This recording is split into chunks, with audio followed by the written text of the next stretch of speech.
पिछले एपिसोड में आपने सुना कि शिवा माधव के साथ एक पुराने बाजार में घूमने जाता है।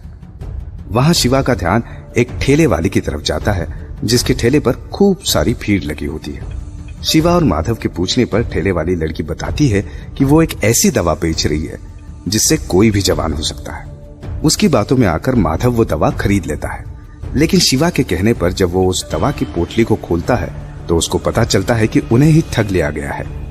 गुस्से में माधव उस लड़की को पकड़ने दौड़ता है, पर वो लड़की माधव को देखकर भाग निकलती है।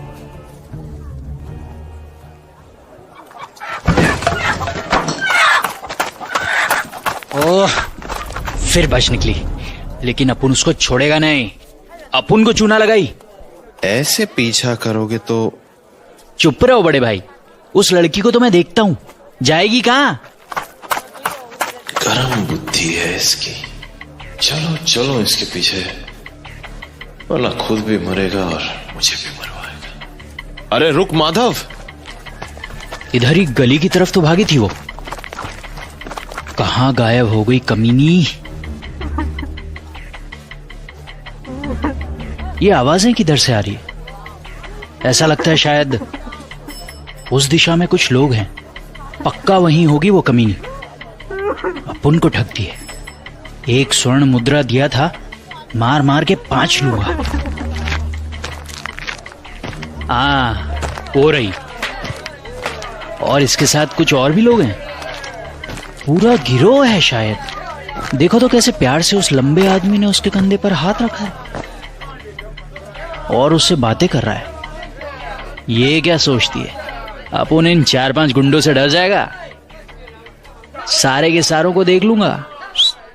अरे अभी इस सीटी की आवाज कहां से? अरे बड़े भाई, तुम इस घर की छत पर क्या कर रहे हो? और तुम तो अपुन के पीछे थे, फिर ये ऊपर कब और कैसे पहुंच गए? धीमे बोलो वरना वो लोग सुन लेंगे। अरे सुनने दो ना, आज तो पूरे गिरोह को नाप के जाएगा अपुन। बस यही गड़बड़ है तेरे साथ, कभी कभी बुद्धि बंद कर देता है तू। बस इसीलिए मुझे तेरे आगे आना पड़ता है। तुझे क्या दिख रहा है उधर? दिखना क्या है, वो लड़की अपने गिरोह। अरे ये तो उसको मार रहे हैं। हाँ, वो लोग उसे मार रहे हैं क्योंकि वो उससे अपने इलाके में धंधा करने का कर मांग रहे हैं। अगर मैं ना रोकता तो तू फालतू ही उनके बीच में जाके पड़ जाता और बवाल हो जाता। अब चल उस लड़की को बचाते हैं, लेकिन अकल से। उस लड़की को बचाना है? लेकिन भाई उसने तो अपुन को ठगा है। कल इतना लंबा भाषण क्यों दिया मैंने? अरे सोच, जो छोटी बच्ची तुझ जैसे 1.5 शाने को बेवकूफ बना सकती है, वो अपने गिरोह में जुड़ जाए तो कितना अच्छा होगा। सोच माधव, सोच। बड़े भाई, ये तो उसको खालिस मार रहे। चलो पहले बचाते उसको। हाँ, लेकिन हमको लड़ना नहीं है, दिमाग से काम लेना है। सुन क्या करना है।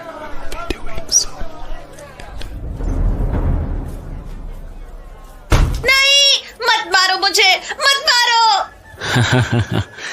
नहीं मारेंगे रे, बस तू हमें हमारा हिस्सा दे दे और निकल जा। बोल, देगी या नहीं? अबे सिपाही किधर से आ गए? रुक रुक, मैं देखता हूँ। क्या हुआ साहब जी, किसको ढूंढ रहे हो? क्या हो रहा है यहाँ? हमें शिकायत मिली है कि इधर कुछ मारपीट हो रही थी। अरे नहीं साहब, ऐसा कुछ भी नहीं है। आपको कुछ गलतफहमी हुआ है। बेवकूफ समझा है क्या?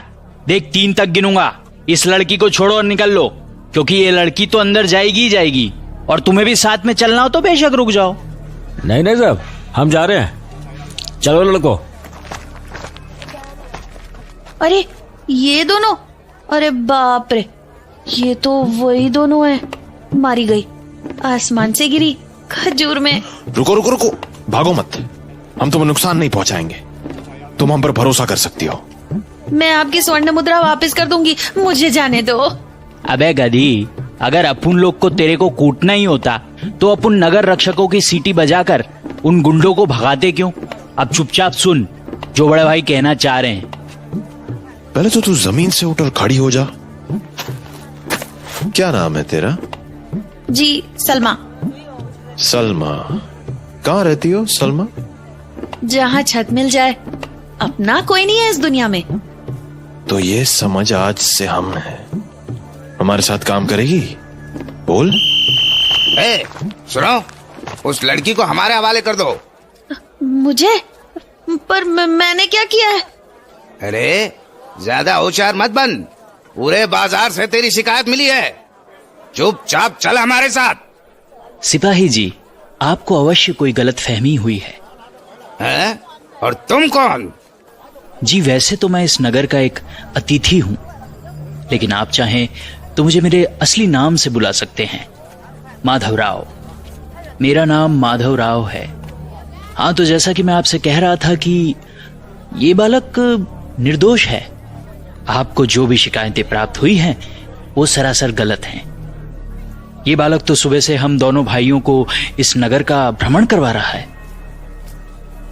काफी जानकारी है इसे इस नगर के चप्पे चप्पे की। हमारा पालूर घूमने का निर्णय गलत हो जाता अगर ये बालक हमारा मार्गदर्शन नहीं करता। पता नहीं कौन है, लेकिन बातचीत से तो सभ्य और सेठ जैसा आदमी लगता है। क्या पता नगर के किसी सेठ साहूकार का मेहमान हो, इस मामले को यही रफा दफा कर देता। हाँ, यही ठीक होगा। क्या सोचने लगे श्रीमान सिपाही जी? अरे कुछ नहीं, कुछ नहीं। लगता है वो कोई और लड़की होगी। क्षमा चाहते हैं। आप लोग अपना घूमना मतलब भ्रमण जारी रखें। हाँ? आपका बहुत बहुत धन्यवाद श्रीमान सिपाही जी। अरे वाह, आप तो गजब हो। एक पल में टपोरी आवाज से सेठ जैसी बोली बोलने लगे। मुझे भी सिखाओ ना ये हुनर। सीखेगी? पक्का बोल। हाँ, पक्का सीखना है। तो फिर चल हमारे साथ। बोली ही नहीं, रूप, रंग, तेवर सब सिखा देंगे। पर एक बात बता, तू 15-16 साल की है ना? आपने सही पकड़ा। वो क्या है ना, चल, तू तो पैदाइशी चोरनी है, तेरे हुनर को और निखार देंगे। शाम ढल चुकी थी और तोशी बाबा के अड्डे पर पूरा गिरोह दिन भर के काम के बाद साथ बैठकर बातें कर रहा था। ओए, सब लोग चुप हो जाओ, शिवा भाई कुछ बोलने वाले हैं। पहले हमारी टोली की इस नए सदस्य का परिचय करा देता हूं। तो साथियों, ये है सलमा। हाँ, ये तो बच्ची सी है शिवा भाई। ओ भाई साहब, पूरे 15 साल की होने वाली हूँ, मेरी कदकाठी पे मत जाइए। सही बोल रही है। शक्ल से ये बच्ची दिखती है, पर होशियार नहीं रहे तो हम सबकी मां बन बैठेगी। बस इसे भी बाकी नए नुमाइंदे की तरह तालीम देनी होगी। अब मुद्दे पे आते हैं। साथियों, हम सब अनाथ हैं, लेकिन अनाथ होने के बाद भी तोशी बाबा ने हमें अनाथ महसूस नहीं होने दिया। हमेशा हम सबके सर पर एक बाप का साया बनकर रहे वो। मुझे पता है कि शायद मैं उनकी कमी कभी पूरी नहीं कर पाऊंगा, लेकिन मैं आप सबसे वादा करता हूं कि जब तक मैं जिंदा हूं, आप सबके सर पर मेरा हाथ रहेगा। मैं आप सबके लिए एक बाप, एक बड़े भाई और एक अच्छे सरदार के रूप में रहूंगा। बदले में मुझे आपसे सिर्फ एक ही वादा चाहिए, वफादारी का। जो जो मेरे प्रति वफादार रहेगा, उसके लिए मेरी जान तक हाजिर रहेगी। बोलो साथियों, क्या दोगे मेरा साथ? मैंने पूछा, क्या दोगे मेरा साथ? तो फिर ये जाम एक नई शुरुआत के नाम, ये जाम एक नए सवेरे के नाम, ये जाम तोशी बाबा के नाम।